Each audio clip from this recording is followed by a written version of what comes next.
मंत्री ने उसका हाथ थामा और बहुत शांत स्वर में कहा, नहीं, जब तक हम कोशिश करना नहीं छोड़ते तब तक कुछ भी खत्म नहीं होता।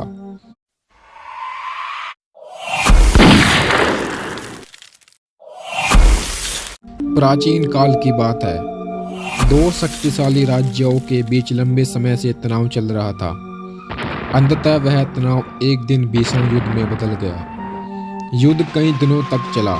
तलवारों की टकराहट, घोड़ों की दौड़ और सैनिकों की गर्जना से पूरा मैदान गूंज उठा।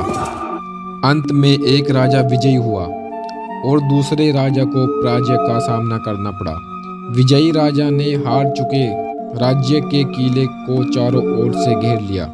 किले के सभी प्रमुख अधिकारियों और विश्वस्त लोगों को बंदी बना लिया गया। उन्हें कठोर कारागार में डाल दिया गया ताकि कोई विद्रोह न उठ सके। उन्हीं कैदियों में एक युवा बुद्धिमान और स्वाभिमानी मंत्री भी था। उसके पास उसकी पत्नी भी कैद थी। दोनों को किले के एक अलग और रहस्यमय हिस्से में रखा गया, एक ऐसा स्थान जहां से निकलना लगभग असंभव था। एक दिन कारागृह का दरोगा उनके पास आया। उसकी आवाज में कठोरता और घमंड साफ झलक रहा था।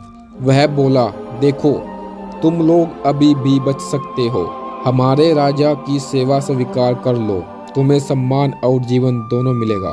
लेकिन अगर तुमने मना किया तो यहीं इस कैद में भूख प्यास से तड़प तड़प कर मर जाओगे। मंत्री ने शांत नजरों से उसकी ओर देखा, लेकिन कुछ नहीं कहा। उसकी चुप्पी ही उसका जवाब थी। वह अपने स्वाभिमान को किसी भी कीमत पर नहीं बेच सकता था। दरोगा हंसता हुआ वहां से चला गया।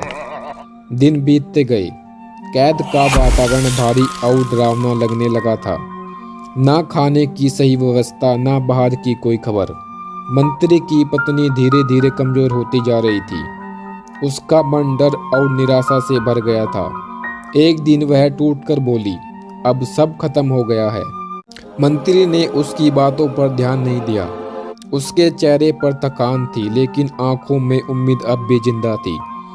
उसने 99 दरवाजे को आजमाया, वह भी नहीं खुला। अब उसकी पत्नी पूरी तरह टूट चुकी थी। उसने मंत्री को पकड़कर बैठा दिया और बोली, बस करो, अब और नहीं, अब कोई दरवाजा नहीं खुलेगा। कुछ देर के लिए मंत्री भी शांत बैठ गया, लेकिन फिर वह अचानक खड़ा हुआ। उसने गहरी सांस ली और कहा, जब तक आखिरी दरवाजा बाकी है तब तक हार मानना सही नहीं है। वह 100वें दरवाजे के पास गया, धीरे से उसे धक्का दिया। दरवाजे की चूलें हल्की सी हिली। मंत्री की आंखों में चमक आ गई। उसने पूरी ताकत से दरवाजे को धक्का देना शुरू किया। कुछ ही क्षणों में वह दरवाजा खुल गया। ठंडी हवा का एक झोंका अंदर आया, जैसे आजादी खुद उनका स्वागत कर रही हो। दोनों उस दरवाजे से बाहर निकल गए और आखिरकार कैद से मुक्त हो गए। पत्नी आश्चर्य और खुशी से भर गई। वह बोली, तुम्हें कैसे यकीन था कि कोई दरवाजा जरूर खुलेगा? मंत्री मुस्कुराया और बोला, मुझे यह नहीं पता था कि कौन सा दरवाजा खुलेगा, लेकिन मुझे इतना विश्वास जरूर था कि जीवन में कभी सारे दरवाजे बंद नहीं होते। बस हमें कोशिश करना बंद नहीं करना चाहिए। निराशा चाहे कितनी भी गहरी क्यों ना हो, उम्मीद हमेशा कहीं ना कहीं होती ही है। जो व्यक्ति आखिरी कोशिश तक हार नहीं मानता, सफलता उसी को मिलती है।